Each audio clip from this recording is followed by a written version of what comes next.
Good morning, everyone, and welcome to the webinar on how to organise and structure your speech.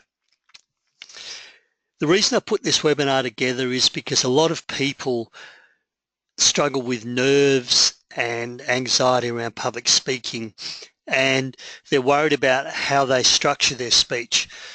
My view is that if you've got your structure under control and you use a formula over and over again, then that's going to take care of itself. And then you can be more focused on being present for the audience, and you've got less to worry about in terms of what if you forget where you're going, or what if you lose your place, because you've got this wonderful structure that you can use over and over again. So Peter Dew's my name. Most of you know me, and I'm a public speaking trainer and coach, and I love to help people find their voice, share their message, unlock their potential through the spoken word. If you haven't participated in a webinar before, please ask questions as you go. That simply means type into the question box. Don't wait for me to pause and say, are there any questions? Just type in at any stage.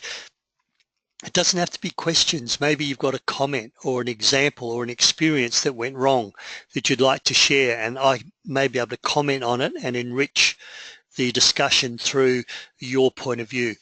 Take notes, but more importantly, try and think or apply the knowledge that I'm going to share with you to a previous speech. So think of your most recent speech. What could have you done differently? What could have you included? What could have you deleted to have made that previous speech better?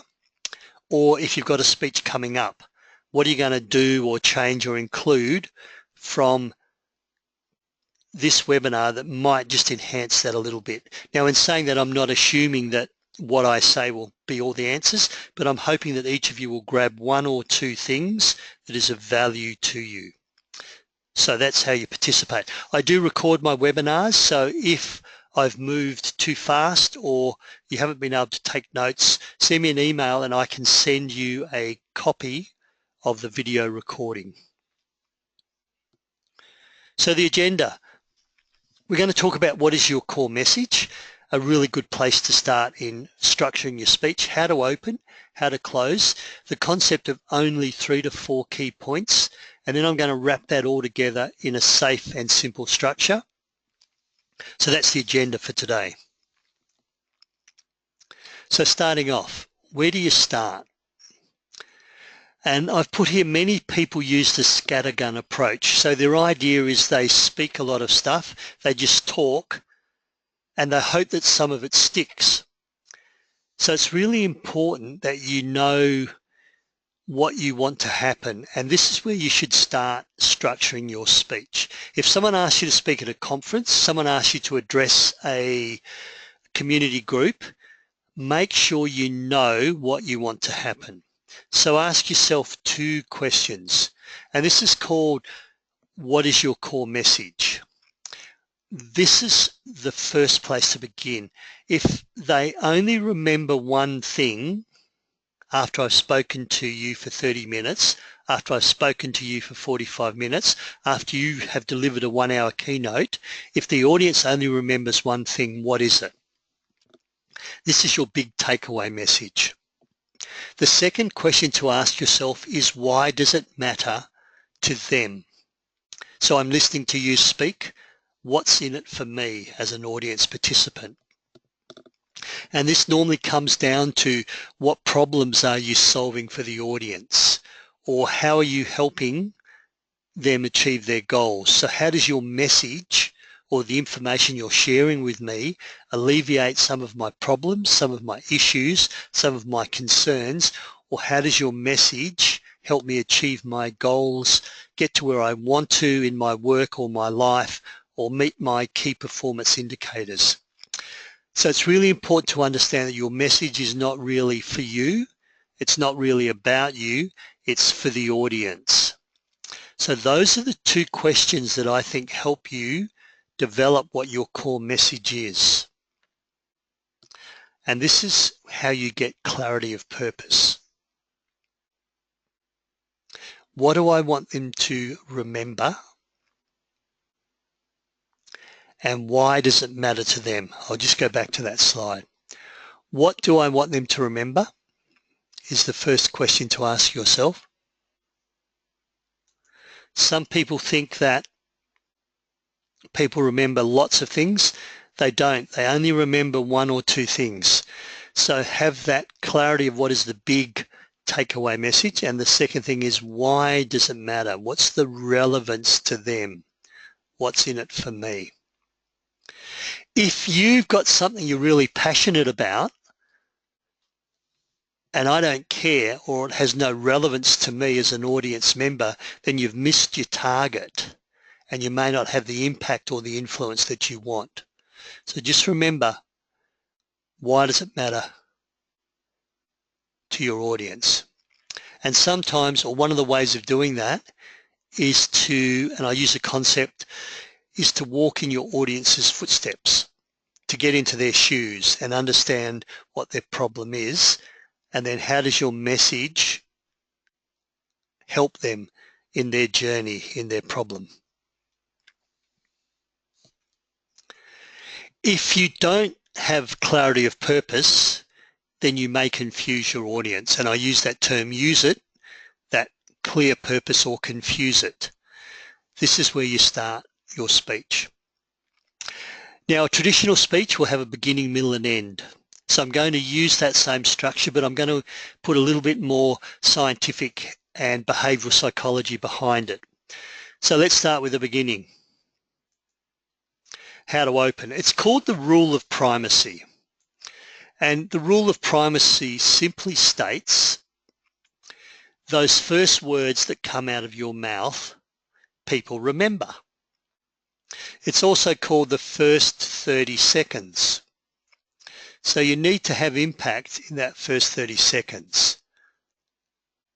The rule of primacy. So open strong. Grab attention, create impact. A metaphor that I use is slap them around the face, or grab them by the short and curlies and make them sit up and take notice. Are you going to use an amazing quote? Are you going to start with a question that poses the concern that everyone's thinking about? Are you going to announce the elephant in the room? No one wants to talk about it, but this is the reality. Are you going to be a little bit disruptive? Are you going to be contrarian? Are you going to pose an alternate view just to make people sit up and take notice?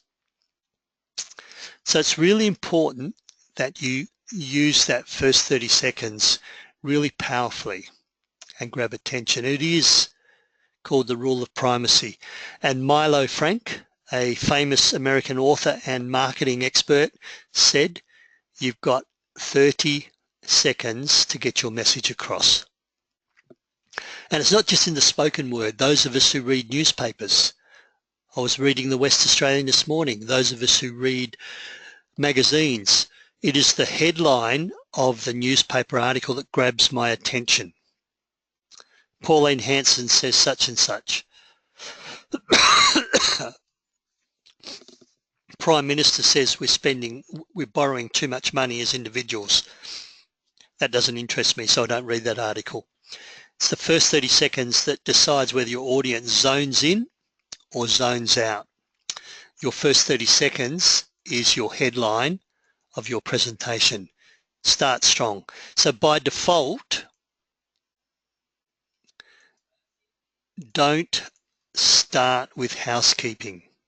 Don't let your first 30 seconds be mundane housekeeping. Good morning, everyone. My name's Peter Dew. It's a pleasure to be here. Can you turn your mobile phones off? The toilets are down the back. We're going to have morning tea at 10:30. Right, let's get started. Because apparently those first 30 seconds I've just said, you're going to remember. So I've left you with no value. Who starts with housekeeping? I'm going to ask a question and pause for a moment. Who starts with housekeeping at the moment? Who already starts with something, some information, a quote, a statistic that grabs attention? Now, if you have an MC or a chairman, they can introduce you and say your name and read your biography. but you should start strong as a speaker. Okay, quote stat. Yep, start with a statistic or a quotation. Those of you who've been to my workshops know that I often start with Winston Churchill and his quote around public speaking, or I also start with Mark Twain and his quote around the fear of public speaking. And it just kind of creates relevance and lets people know they're in the right room for a public speaking workshop. All right, thank you. So that's your starting. So you've got your clarity of purpose. You've now got a 30-second opening. I want you to learn your 30-second opening. So Sir Winston Churchill said, if you stand on your feet and speak to a group of people, you have a very powerful skill. Or the other one I mentioned, Mark Twain said there's two kinds of speakers in this world, those that are nervous and those that are bloody liars. So welcome to the workshop on how to overcome your fear of public speaking. And as Mark Twain has said, the fear will probably never go away. So it's that 30 seconds. How do you close? Behavioural psychologists also have a rule for this. It's called the rule of recency. So the last words I say, the last 60 seconds, people are going to remember. And it's kind of logical because it's fresh in your memory. The memory sort of fades over time, and those last words that I say will be freshest. So you need to create that 30 to 60 seconds take-home message, summation of what you're going to say, call to action, the thing that really nails your presentation. So if you only do one thing after this webinar, make sure you script a 30-second opening and a 30-second conclusion that both have impact. So what's your memorable ending? So please don't end with those platitudes. So thanks guys for being in the webinar. I've really enjoyed my time with you. Thanks for coming to the workshop. I really look forward to working with you in the future. I know some of you've travelled a long way. Please drive carefully on the way home. Watch out for those kangaroos. You've just diluted your take-home message. There's another thing that I recommend, and that is don't end with questions. Because if you end with questions, what you're doing is you're opening up with an opportunity for someone to hijack your last 30 seconds. If someone asks you a difficult left field, contentious question, a question you don't answer very well, and that becomes the end of your presentation, so time's up, next speaker's on, then that becomes your takeaway message, your unintentional takeaway message. And the audience will look at you and say, wow, Peter didn't answer that question all that well. Maybe he doesn't know his stuff as well as I thought that he did. So what I would do is, if you have a 30-minute presentation, and it doesn't really matter, let's say you've got 30 minutes, I would speak for 15. I would open up for questions for 10, and then I'd leave the last 5 minutes to sum up. If you have an MC or a chairman who says, right, you've got 30 minutes, I want you to speak for 20, and then we'll have 10 minutes of questions, I would say to them, no, I'll speak for 15, I'll have 10 minutes questions, then give the microphone back to me so I can sum up and end with the take-home message that I want. So that's why it's really important that you end strongly.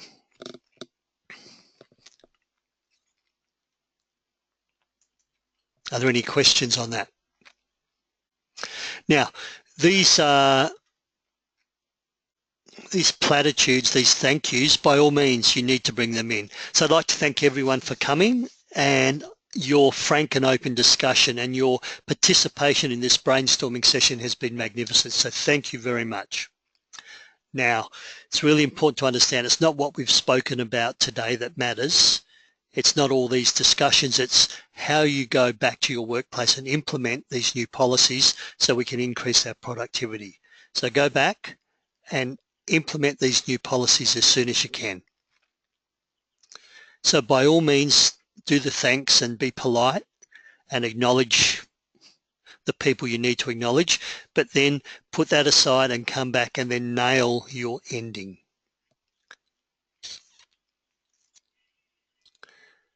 All right.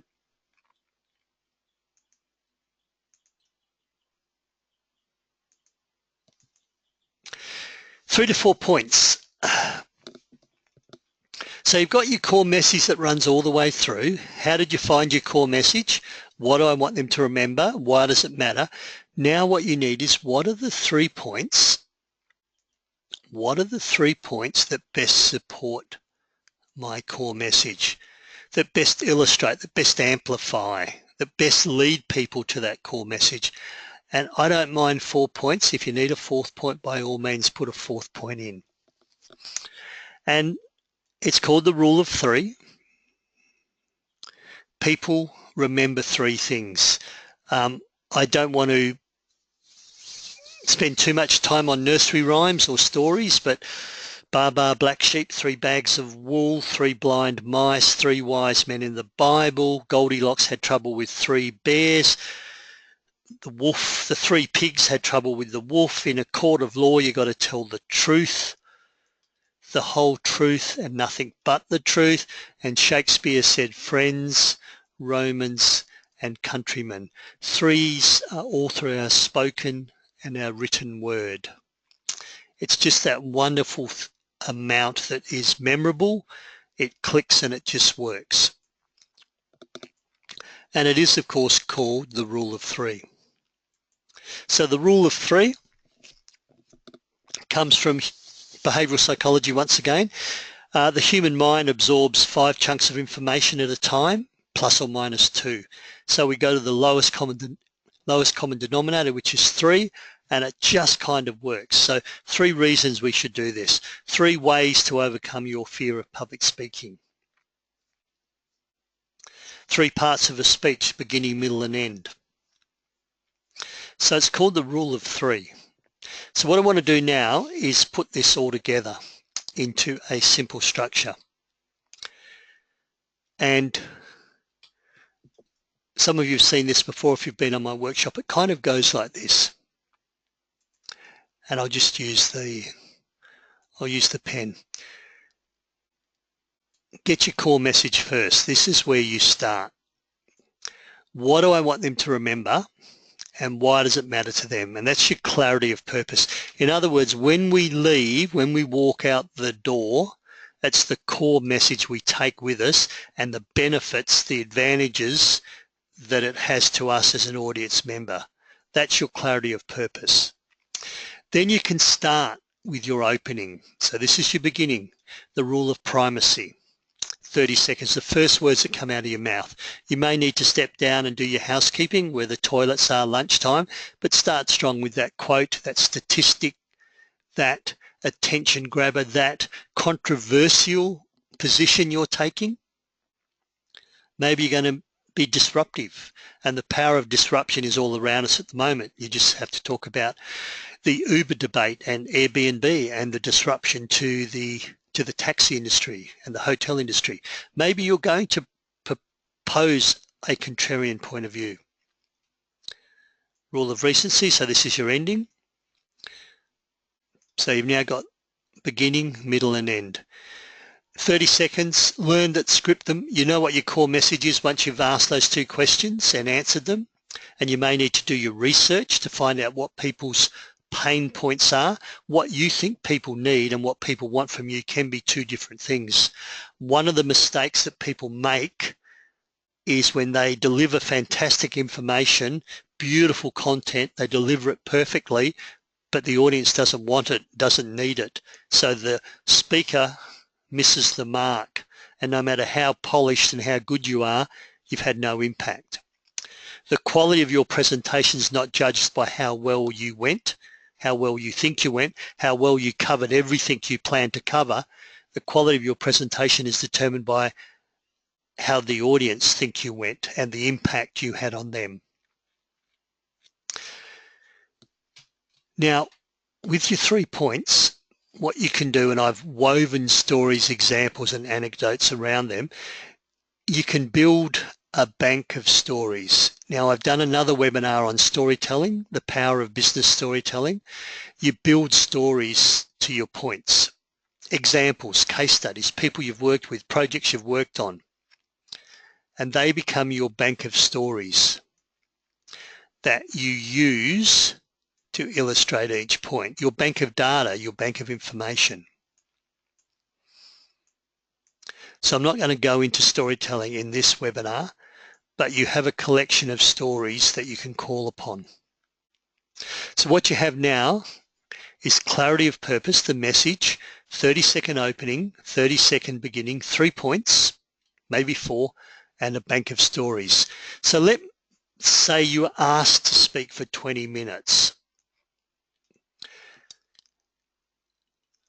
You use the same structure, but you concertina the stories, and rather than using a whole host of stories, you can probably only use one story per point. Closing's the same, opening's the same core message, one story per point. You're now asked to speak for 45 minutes. You're now a keynote speaker. Same topic, same subject. You're now going to increase this to maybe 3 stories per point. So what you have is a speech structure that requires very little notes, and you can concertina it, you can collapse it down into 20 minutes, or you can expand it out into 30 minutes, into 45 minutes by adding more evidence, by increasing the evidence, the stories, the anecdotes that support each point. So that's a simple structure. The beauty of stories is that you generally don't have to remember them. You know them. So if you give your stories a name, that might be 5 to 10 minutes of content. Maybe it's a project you worked on where it was going over budget, over time, and you might call it the Albany Highway Bridge. That's all you need, Albany Highway Bridge. And you're talking about project management and how to recover when a project's gone off track. And you just talk about what you did in the Albany Highway Bridge. You don't need to remember it. You've lived it, you've done that story, you've done that project, and that becomes your content. So this concertina structure also allows you to largely present without notes.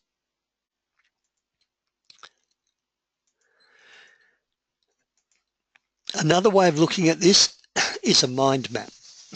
Some people like mind mapping, and mind mapping, I see more and more people doing this mind mapping as they take notes. So I'm kind of linear and I take bullet point notes, and after I've been to a presentation, I've got 2 or 3 pages of notes. I see other people with 1 page with a magnificent mind map, different colors. So once again, it's really quite simple. What's your core message? What's the message? Why is it important? Open strong. Close strong. I've put 4 points here just to allow you. Tell your stories, tell a story, make a point, tell another story, make a point. When you tell your story, and this is not the storytelling webinar, the story must have a point. The story illustrates a point. So that's how you can use a mind map or my concertina structure to do a presentation. Start strong, end strong, clarity of purpose. If you're not sure what you want your audience to walk away with, they might walk away with anything. They might walk away with your wrong core message if you do the scattergun approach.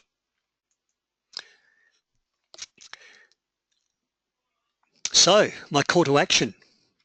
Next time you start to structure a speech, craft a powerful opening, craft a powerful ending, whether it's a summary, a call to action, a memorable statement. Have absolute clarity of what you want people to walk away with. It's the clarity of purpose, the clarity of your core message and why it's relevant to the people that will make you more successful than anything else. There's lots of brilliant presentations crafted magnificently, strong messages that have no impact because the relevance to the audience is not there. If you like this kind of stuff and you want to go a little bit further, I have got a CD and an audio workbook, a audio CD and a written workbook on writing a killer speech. It's a little bit about what I've covered in the webinar, but it's even more structured. The ebook's $7.50, and you can grab this from my website or send me an email. Upcoming workshops, some in Perth, some in Adelaide, some in Brisbane, nothing in Melbourne at the moment, although I'm planning a big round of workshops in Victoria early next year. So those of you in Victoria, if you're interested, do let me know. Upcoming webinars. We've spoken about the strong opening, but let me give you some real rigor around how you can open, some concrete examples, 27th of September. And then those of you who get my newsletter, I spoke about authenticity as a speaker. Authenticity is when you are true to yourself despite pressures to maybe be something else. So maybe you're expected to be the expert, or maybe you're expected to put the departmental or the governmental position forward, and it's not really you, it's not authentically you, and the importance of being authentic. So there are a couple of upcoming webinars. As usual, if you have any further questions, you know how to reach me. You can follow me on Facebook, Corporate Communications Experts. If you do want a recording of this webinar, please let me know. So working with people who have a fear of public speaking, worry about losing their way, reading from notes, having this structure, a well-structured presentation, time and time again will hold you in good stead. And when you think about it, it's really quite simple. Do your clarity of purpose. Work out how you're going to grab this audience's attention. And it could be different audiences need a different attention grabber. And different audiences may need a different call to action. So don't think you can use this blanket opening, this blanket closing on your topic of expertise for each different stakeholder. Parents of a child with an intellectual disability versus speaking to school teachers that are going to have children with disabilities in their classrooms will have different what do they want from you. So different openings, different endings, different core message for different audiences, even though your content will largely be the same. And if you use this structure and you build a bank of stories, then you can largely present without the need for notes. Are there any further questions?